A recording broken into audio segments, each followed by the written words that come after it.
Assalamualaikum, selamat sore semuanya. Untuk ATT 2M ya, gelombang 4. Kita mulai saja ini pada pertemuan 2 mengenai pengendalian kerusakan dan keadaan darurat. Next. Apa itu keadaan darurat atau emergency situation? Suatu keadaan di luar keadaan normal yang terjadi di atas kapal yang mempunyai tingkat kecenderungan akan dapat membahayakan jiwa manusia, harta benda, ataupun lingkungan di mana kapal berada. Lalu berikutnya mengenai Shipboard Emergency Contingency Plan adalah merupakan suatu rencana penanggulangan segala macam kemungkinan akan timbulnya keadaan darurat di atas kapal yang didasarkan pada suatu pola terpadu yang mampu mengintegrasikan upaya penanggulangan secara cepat, tepat, aman, dan terkendali. Atas dukungan instansi terkait, SDM, dan fasilitas yang tersedia. Next-nya. Nah, prosedur darurat atau emergency procedure adalah pedoman kerja dalam menanggulangi suatu keadaan darurat untuk mencegah atau mengurangi kerugian yang lebih besar. Nah, jenis-jenisnya ya, mengenai prosedur darurat ada prosedur internal, yaitu di mana pedoman pelaksanaan untuk masing-masing bagian ya, keadaan darurat masih dapat diatasi tanpa melibatkan kapal lain atau pelabuhan setempat. Nah, jadi kalian itu ya, tentu saja prosedur internal itu hanya internal di dalam kapal itu sendiri, ya, tidak melibatkan kapal lain atau sekitarnya atau apalagi melibatkan dermaga atau pelabuhan di tempat Anda berlabuh ataupun sandar atau sedang melakukan bongkar muat. Ya. Lalu ada juga jenis prosedur umum, ya, di mana pedoman pelaksanaan untuk keadaan darurat yang cukup besar yang dapat membahayakan kapal lain atau dermaga. Ya. Next atau berikutnya. Nah, ada yang namanya muster list. Apa itu muster list? Muster list adalah daftar tugas di kapal di mana akan mencantumkan tugas yang diberikan kepada semua awak kapal, ya, termasuk kapten kalau kapal. Ya. Untuk pengganti untuk awak kapal yang punya tugas penting juga harus ditentukan. Jadi bila ada awak kapal yang berhalangan, itu misalkan dia sedang sakit, ya, jadi harus ada penggantinya, ya, ada backupnya untuk yang mempunyai tugas penting, ya, juga harus ditentukan. Nah, daftar tugas ini akan merancang posisi dan menentukan tugas setiap awak kapal untuk menanggapi keadaan darurat. Nah, perlu diketahui juga buat bapak-bapak ini yang perwira-perwira ini, ya, daftar tugas ini harus disiapkan dan disetujui sebelum kapal berlayar, Pak. Ya. Lalu ditempel di seluruh bagian kapal, termasuk anjungan, di ruang mesin, dan di tempat tinggal awak kapal atau di kabin-kabin, ya, kamar-kamar masing-masing lah. Sehingga muster list ini selalu dapat setiap saat dibaca. Ya, dengan keseringan membaca ya oleh kru ABK kapal tersebut, tentu saja minimal dia dapat menghafal atau mengetahui apa tugas-tugas dan tanggung jawabnya mereka. Nah, itu muster list, jadi harus bila perlu ditempel di semua posisi, termasuk di ruang salon atau ruang makan, ya. Next berikutnya. Nah, sijil keadaan darurat. Apa itu? Dia adalah suatu daftar yang berisikan nama dan jabatan anak buah kapal beserta tugas-tugas khusus yang harus dilaksanakan untuk mengatasi keadaan-keadaan darurat yang mungkin akan terjadi di atas kapal. Ya. Jadi sijil keadaan darurat itu ada daftar nama-nama kru kapalnya itu, serta jabatannya, ya. Ya, serta mempunyai tugas khusus, ya, tugas khusus dia, ya. Bila memang suatu saat kejadian keadaan darurat di atas kapal. Nah, muster station, ya. Mungkin kalian pernah dengar, apalagi kalau di hotel-hotel di seluruh mana tempat pun, ya, yang di situ tempat ada orang banyak berkumpul, termasuk mall misalkan, tempat perbelanjaan, adalah suatu tempat di geladak terbuka, kayak kalau usus kapal ya, suatu tempat di geladak terbuka, ya. Biasanya di dek atau dekat skoci yang digunakan untuk mengumpulkan semua orang yang ada di atas kapal pada waktu terjadi keadaan darurat bila ingin naik ke atas skoci. Ya, ini kalau kapal dagang atau niaga ya, kapal-kapal kalian itu. Jadi ada skoci-skocinya. Termasuk apalagi kalau Anda bekerja di kapal penumpang atau passenger. Ya, mau passenger yang lintas atau wisata kah, atau lintas pulau kah, atau cuma penyeberangan aja, ferry penyeberangan. Jadi ada muster station ya, tempat berkumpulnya di situ ya. Nah, oke, berikutnya next. Kecelakaan kapal ya dapat terjadi pada saat atau pada waktu misalkan sedang berlayar atau sedang berlabuh ataupun sandar. Nah, untuk melindungi dan mencegah risiko dalam satu kegiatan di atas kapal harus diperhatikan ketentuan ya, di dalam Health and Safety Work Act tahun 74 ya, harus dibuat tahun 74. Jadi untuk mengenai kesehatan dan keselamatan dalam bekerja ya.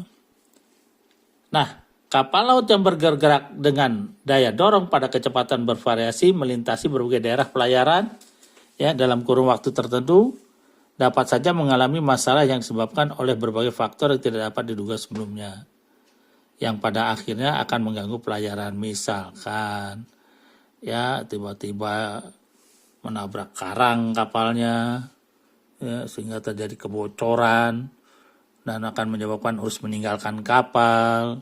Ya, tentu saja meninggalkan kapal adalah perintah dari nakoda sebagai otoritas di atas kapal saat keadaan darurat untuk meninggalkan kapal. Jadi jangan main kabur aja kalian, main naik ke skoci, turunin skoci, langsung kabur sendirian, nggak bisa gitu. Ya, ada di situ perwira tertinggi di atas kapal yaitu nakoda atau panggilannya kapten. Lalu ya kecelakaan itu dapat terjadi pada saat gangguan tersebut diatasi langsung, perlu bantuan atau bahkan awak kapal harus meninggalkan kapal. Itu tadi ya. Baik, berikutnya next. Ada beberapa penyebab ya utama timbulnya satu keadaan darurat. Nah, ini kita ambil 4 saja misalkan ya. Misal contoh-contohnya penyebab utama timbulnya keadaan darurat misalkan kesalahan manusia. Ya. Banyak nih kesalahan manusia SDM itu bisa. Misalkan contoh kalau Anda misalkan di atas kapal tanker ya.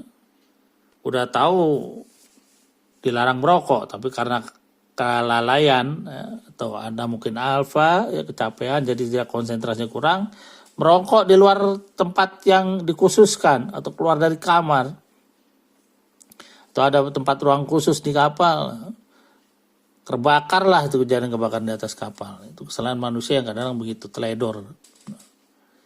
Yang berikutnya penyebabnya misalkan adalah kesalahan peralatan. Seperti kita ketahui kadang-kadang contohnya alat tabung pemadam kebakaran lah yang portable itu, atau tabung jinjing ya, alat portable yang sudah expire ya, atau sudah kadaluarsa, kelupaan ya siapa yang bertanggung jawab, orang yang bertanggung jawab terhadap alat-alat itu dia lupa, udah kadaluarsa, begitu terjadi keadaan darurat kebakaran, alatnya dipakai ya tidak berfungsi maksimal. Ya, tidak bisa optimal, yang harusnya kebakaran kecil sudah teratasi, sudah padam karena alatnya tidak waktunya tidak bisa digunakan atau mungkin sudah expire, ditambah lagi mungkin fire hydrannya juga selangnya pada bocor ya, kerannya susah dibuka karena kurangnya perawatan ya.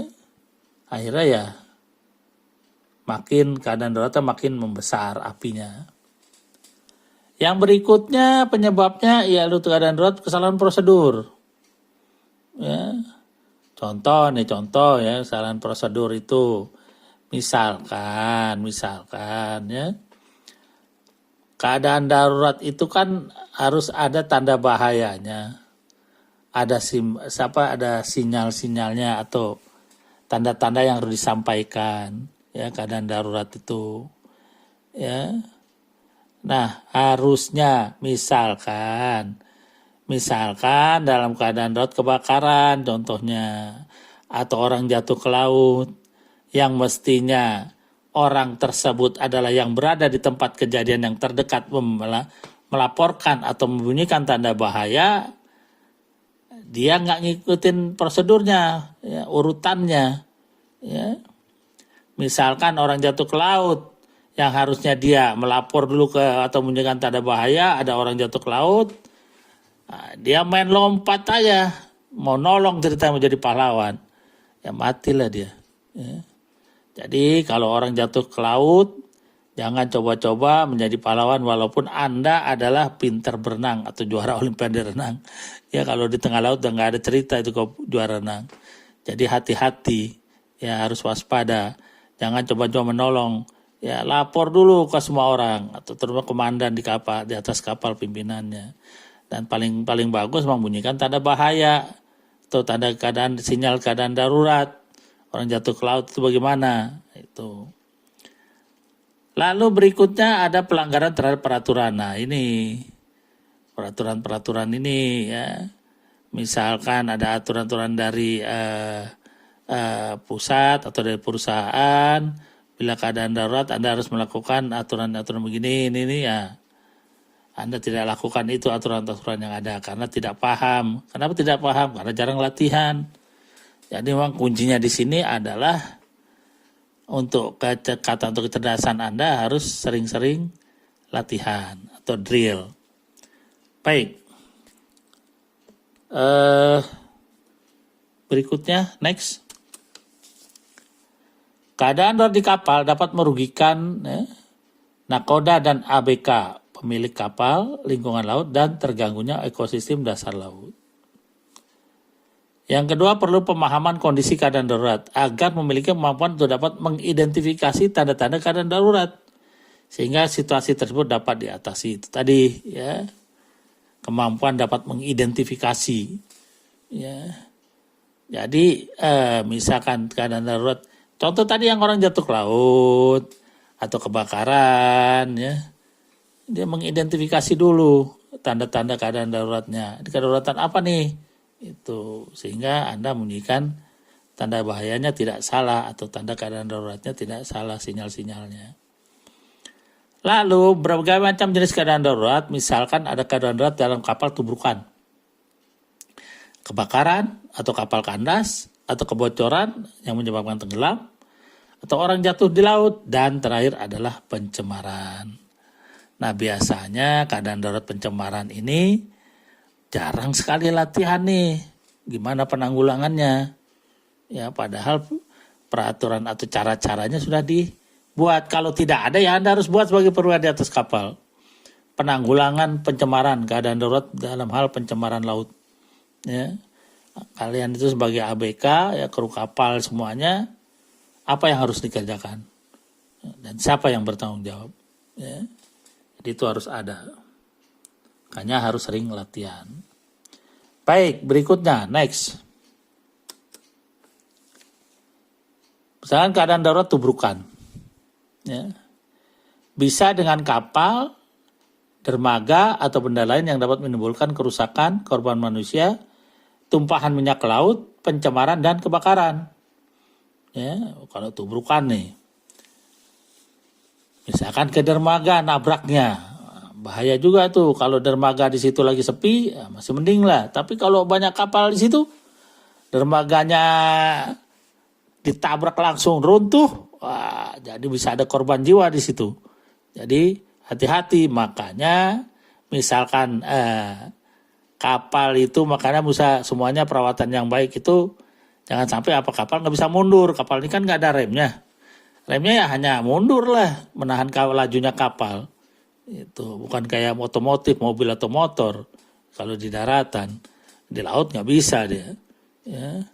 Jadi kondisi mesin kapal itu memang harus prima. Ya. Bagaimana cara membuat prima atau performanya baik? Ya dilakukan perawatan berkala dan terjadwal dengan baik. Jadi dapat mencegah timbulnya atau keadaan darurat tubrukan. Ya. Salah satunya itu. Nah, tubrukan ada situasi lain yang mungkin timbul adalah kepanikan atau ketakutan ABK yang justru akan memperlambat tindakan pengamanan, penyelamatan, dan penanggulangan keadaan darurat tersebut. Kenapa? Jarang latihan. Gara-gara jarang latihan, ya jadi timbul kepanikan. Tambah lagi kalau ABK-nya takut, aduh susah lah. Ya, padahal semua ABK kapal itu, kru kapal itu dilengkapi dengan sertifikat taraf internasional yang diakui internasional. Ya. Misalkan contohnya kalian kan punya medical care, ya, atau MEVA, ya, medical emergency first aid. Nah itu harus dipahami, dimengerti, dilakukan ya, bila memang keadaan darurat, misalkan tubrukan ada korban di situ yang luka-luka, ya, Anda harus lakukan apa di situ? Kan udah punya sertifikat itu, buktikan sertifikat Anda dengan keterampilan yang Anda miliki, ya. Namanya tubrukan itu kalau ada korban jiwa ya repot. Kalau ada korban jiwa apa yang harus dilakukan? Baik, berikutnya, next. Nah, kebakaran. Ya. Kebakaran. Kebakaran dapat terjadi di berbagai lokasi yang rawan terhadap kebakaran. Misalkan, ada di kamar mesin, ada di ruang muatan kebakarannya, gudang, instalasi listrik, atau kamar-kamar tempat kamar tidur lah, tempat akomodasi lah. Apalagi kalau kapal penumpang, wah penumpangnya ratusan itu apa Andri, ya bahaya di situ, harus benar-benar dijaga. Yang tempat-tempat rawan itu kebakaran, kadang-kadang mau tidur dan ngerokok dulu, jadi rokoknya jatuh ke tempat tidur, kebakaran, nah itu bahaya di situ. Makanya biasanya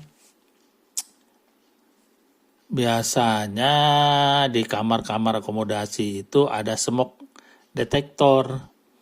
Jadi peringatan dini, bila ada asap di situ bunyi dia smoke detector itu, alarm. Dan di anjungan ada pusat kontrolnya. Kamar mana yang kebakaran? Langsung orang anjungan mengumumkan itu. Biasanya di lorong-lorong tuh ada speaker-speakernya itu ya, semua lorong itu. Termasuk di kamar mandi ya, di kamar cuci ya, semua ada speaker-speaker itu, ya pengumuman itu ya. Apalagi kalau kapal penumpang, ya. Sama seperti di bandara, ya. Panggilan terhadap penumpang pesawat nomor sekian-sekian agar masuk pesawat. Kalau kalian lagi di kamar mandi atau lagi sholat atau di ruang lain atau ruang ganti pakaian, nah, kalau nggak ada speaker kalian tidak tahu, terlena di situ, akhirnya ketinggalan pesawat. Nah ini di kapal juga begitu, cuma ada speaker pengumumannya, ya. Jadi kalau speakernya rusak ya harus dibenerin, gitu. Nah kebakaran itu di kamar mesin juga hati-hati tuh, ruang muatan juga kalau lengah di situ, kadang-kadang store room itu suhunya panas. Di situ ada spare part atau bahan kimia yang tidak boleh terkena panas terlalu tinggi, ya. Makanya di kemasannya kadang-kadang dilihat simpan di suhu yang dingin atau sejuk atau suhu ruangan yang sekian derajat. Nah itu harus perhatikan. Ya. Lalu ada yang mengakibatkan ledakan atau sebaliknya kebakaran terjadi karena ledakan. Nah, kebakaran itu juga dapat di situasi demikian akan tercipta karena panas, ruang gerak yang terbatas, dan kadang-kadang kepanikan atau ketidaksiapan ABK untuk bertindak mengatasi keadaan, ya, baik karena peralatan yang sudah tidak layak atau tempat penyimpanan yang telah berubah. Nah, ini nih peralatan yang sudah tidak layak tadi ya, dengan itu udah expire, tabung-tabung pemadamnya nggak diganti, bahkan kadang-kadang juga repotnya kalau orang kapal mengajukan penggantian isi ulang, ya, cuma catnya doang yang dirubah, cat di body, ya tanggal expire-nya diganti jadi lebih setahun lagi atau gimana, tapi dalamnya nggak diganti, cuma tulisannya doang. Nah, jadi hati-hati terhadap hal-hal praktek yang tidak baik tersebut ya. Ada oknum-oknum yang bermain, repot juga. Padahal itu sebagai pemadam, karena di kapal itu asetnya harganya tidak murah. Jadi jangan terlalu bermain hal-hal yang receh-receh gitulah ya. Bahaya itu. Atau tempat penyimpanan yang telah berubah. Ya, aturan store untuk store misalkan store kering, ya, ditaruhlah bahan-bahan kimia juga di situ yang bersifat bahaya, penggunaannya tidak sesuai peruntukannya, ya, itu berbahaya juga, bisa menyebabkan kebakaran. Baik, berikutnya next. Keadaan darurat bila kandas, ya, kapal kandas. Pada umumnya didahului dengan tanda-tanda putaran baling-baling yang terasa berat, lalu asap di cerobongnya tiba-tiba hitam banget ya, karena kayak ngeden gitu ya, kayak mobil kelebihan beban ya, mau nanjak gitu susah, jadi gas diinjak terus ya nggak boleh kalau mobilnya. Nah kapal juga gitu, cerobongnya kayak cerobong hitam, padahal putaran mesin kan udah maksimal ya.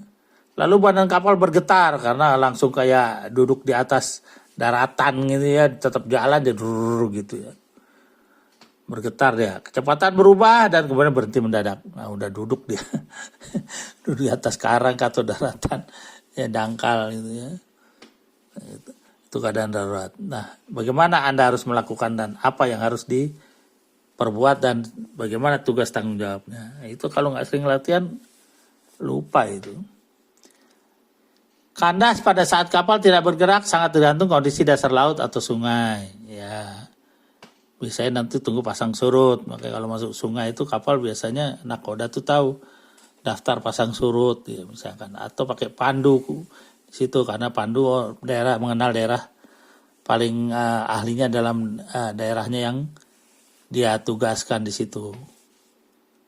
Nah, kandas juga kemungkinan kapal bocor yang dapat menimbulkan pencemaran dan bahaya tenggelam kalau air yang masuk tidak dapat segera diatasi. Jadi hati-hati ini ya, kalau begitu kapal kandas dilihat bagian orang mesin tuh ngeliat periksa kamar mesinnya, mana ada bocor-bocor nggak gitu ya. Lalu bahaya kebakaran terjadi bila bahan bakar terkontaminasi dengan jaringan listrik. Nah ini bahaya juga ya, adalah sistem pipa bahan bakar, ada korsleting listrik, jadi bahaya ya. Nah kandas ini sifatnya dapat permanen atau sementara. Artinya permanen itu susah, berhari-hari dia susah sekali untuk jalan, pindah atau bergerak untuk menghindari keluar dari kandas. Kalau sementara ya paling dia jangkut sementara tetap jalan gitu, bisa, nah nggak masalah lah. Baik, berikutnya next. Nah mengenai keadaan darurat kebocoran atau tenggelam, ya tadi itu bisa karena tubrukan, bisa karena kebakaran, nah itu atau karat yang kalau tidak segera diatasi kapal akan tenggelam. Mesti hati-hati juga. Lalu keadaan darurat ini akan lebih rumit apabila keputusan dan pelaksanaannya tidak didukung sepenuhnya oleh seluruh ABK. Nah, ABK-nya pada males ya udah jadilah tenggelam udah. Karena upaya untuk mengatasi keadaan tidak didasarkan pada azas keselamatan dan kebersamaan, nggak kompak lah itu ya. Jadi hati-hati, Anda harus tetap kompak. Baik, next berikutnya. Nah, keadaan darurat orang jatuh ke laut.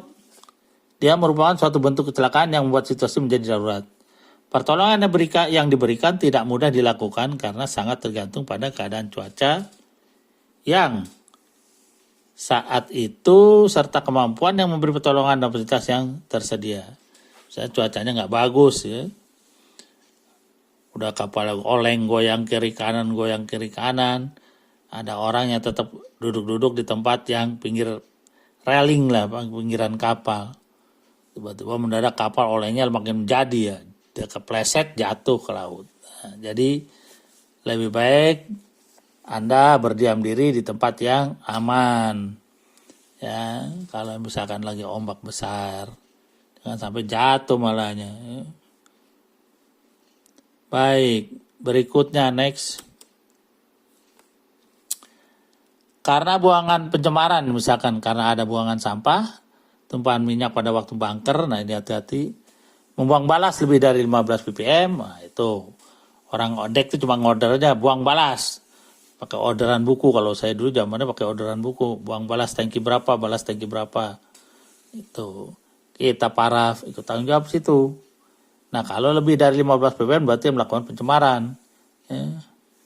Nah ada misalkan pencemaran itu ada karena Anda di kapal tanker atau kapal tanker tabrakan di situ, muatannya tumpah ke laut, tutupan atau kebocoran misalkan. Jadi hati-hati diwaspadai itu.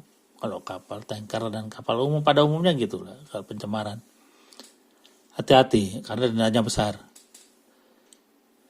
Lalu upaya untuk mengatasi pencemaran merupakan hal yang sulit karena memerlukan peralatan, tenaga manusia yang terlatih, dan kemungkinan risiko yang harus ditanggung oleh pihak yang melanggar ketentuan tentang pencegahan pencemaran.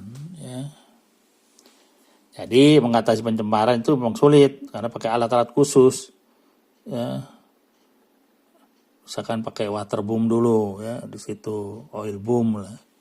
Ya, jadi sehingga tidak makin membesar area yang tercemar oleh minyaknya, wilayahnya. Nah, jadi emang harus ada alat khusus di sana. Ya. Kalau tidak ada, ya usahakan Anda punya, minta sama perusahaan bersurat, dikasih syukur, yang nggak dikasih ya udah. Yang jelas kalau nanti kena denda, ya perusahaannya yang kena, kan begitu. Baik, berikutnya. Nah, mengenai denah keadaan darurat di kapal. Syarat utama untuk mencapai keberhasilan dalam pelaksanaan keadaan darurat adalah perencanaan dan persiapan. Lalu nakoda dan ABK harus menyadari apa yang harus dilakukan pada setiap keadaan darurat. Nah, harus sadar tuh apa yang mesti dikerjakan dan apa yang menjadi tanggung jawabnya. Ya, makanya emang harus sering-sering drill atau latihan.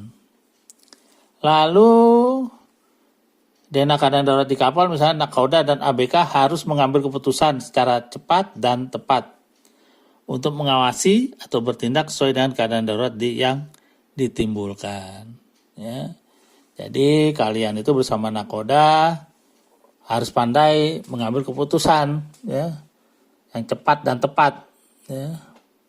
Dan untuk mengawasi bertindak sesuai dengan keadaan darurat yang timbul. Jangan keadaan darurat kebakaran, lu langsung ngumpul di skoci. Ya. Tidak, Anda harus mengatasi dulu itu kebakarannya. Jangan lu kamu kabur aja naik skoci, turunin Dewi-Dewi, udah kabur. Tidak. Ya, makanya tadi ada organisasi keadaan darurat dibentuk. Siapa melakukan apa dan tanggung jawabnya apa itu ada di situ. Kalau tidak ada, belum ada ya bikin. Semua kru kapal dapat tugas dan tanggung jawab. Baik, Bapak-bapak semuanya, kiranya sampai di sini dulu. Ada yang mau melakukan pertanyaan, silakan. Ya. Melalui forum diskusi ini, silakan Anda ketik aja ya. Atau melalui kumpulkan melalui ketua kelasnya sebagai perwakilannya, via WA juga boleh. Jadi yang mau nanya, pertanyaan diketik, dikirim ke ketua kelas, nanti ketua kelas mengumpulkan beberapa orang, misalkan ada yang mau nanya ada beberapa orang, ya dikumpulkan jadi satu baru kirim ke saya. Itu saja kalau memang di forum diskusi tidak sempat menyampaikan pertanyaan, atau mungkin baru ingat lagi nih, ini ntar 2 minggu atau 3 minggu dibaca ulang baru ingat lagi. Gak apa-apa, silakan aja. Saya akan berusaha membantu semaksimal mungkin untuk menjawab pertanyaan dari Bapak-bapak ini.